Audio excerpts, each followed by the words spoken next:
Tabii. Gelebiliyor mu? Denesin buraya kadar gelsin en azından. Ağaçları bozmuyor onu.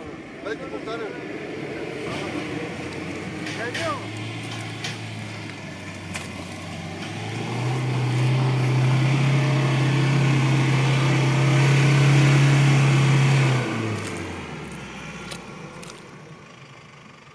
Ağaçları tam boş ver. Tamam boş ver ağaçları çeksin gitsin ya. Oraya niye düşürdük ki onu? Hadi. Kaydı, araba kayıyor ya. Aç ağaçları. Hayır ağaçlar tutmuyor. Tutmuyor ağaç. Sonuna kadar açalım. Sonuna kadar açsan bu meyli nasıl vereceksin? Ya gelsin traktör buraya gelsin çeksin Tamam. bir sefer. Tamam bekle. O bizim kısa ip nerede? Bu arabada mıydı? Kısa ipimiz. İp kırar. İp çekmez mi? Çift kat yapalım. 5 kat yapsan da.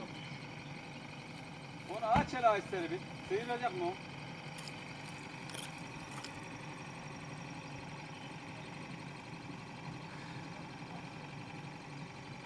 Kumpa ya. Tamam. Oradaydı.